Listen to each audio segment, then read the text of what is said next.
में एतिरी हिम्मत ना है जो हू मुंहिंजे माण्हुनि में हथ विझे। जो मतिलब त उन जेको ॿियो हथ आहे। असां तरफ़ां तव्हां बेफ़िक्र रहो। अवकी रैज़न खे सम्झाए छॾियो। वतन था ॿारनि जूं हरकतूं कंदा, उन जा हंध साड़े हारे जे साम्हूं इहो कॾहिं ज़ाहिर न कंदो त असांजी दिलि में मन में छा आहे, छा थो चए।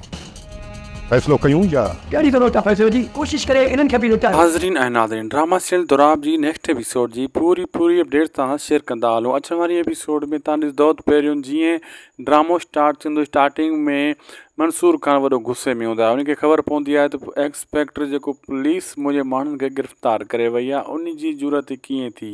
जी हाँ दोस्तो, ऐं इहा सुवाल कंदो पंहिंजे शहदाइन सां त थी सघे थो उनजे मथां बि को हथ आहे जंहिंजे ज़ोर ते हुन मुंहिंजे माण्हुनि खे गिरफ़्तार कयो आहे, यानी शाहनवाज़ खान। ऐं ॿी तरफ़ दोस्तो, शाहनवाज़ खान सोडल जे मथां प्यार जो हथड़ो रखी कमु उन खां कढण जी कोशिशि कई आहे ऐं सौट खे सौट सां विढ़ाइण जी कोशिशि कई आहे, यानी मुराद सां। ऐं सोडल उन जे चुंगल में उन जे ॻाल्हियुनि में फासी चुको आहे ऐं रहे बि उन वटि थो। ऐं हाणे दोस्तो सोडल जे साम्हूं जे पीउ खे बि छॾियो वियो आहे। सोडल ख़ुशि थी वियो आहे ऐं इहे ॻाल्हि करे थो शाहनवाज़ खान त फ़ैसिलो कयो ऐं सोडल तयारु बि थी वियो आहे।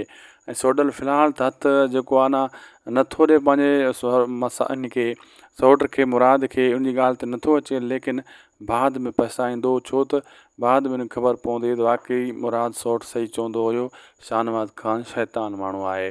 ऐं शाहनवाज़ जेको आहे सोडल खां कमु वठणु चाहे थो ऐं मंसूर खान जे ख़िलाफ़ु ऐं ख़ासि करे मुराद जे ख़िलाफ़ु सौट खे करे फ़ाइदो वठणु चाहे थो। ॿिए तरफ़ खकर खे रज़न वॾा गुस्से सां सम्झाईंदो, तूं रिलियूं साड़े थो, इहो साड़े थो ऐं कंहिंखे धारे खे या मंसूर खान जे अॻियां वञे थो, यानी कंहिंखे ख़बर ई न पवे तुंहिंजे दिलि में छा आहे ऐं अॻे खे ख़ुशि थी ॻाल्हा ऐं दिलि में नफ़रत रख। बाद में मौक़ो अचे त उनखे लिटाए, पोइ उनखे ख़बर पवे जॾहिं उनखे धकु लॻे, यानी उनखे पंहिंजूं पॉलिसियूं सेखारींदो पंहिंजे सौट ककर खे रहसन।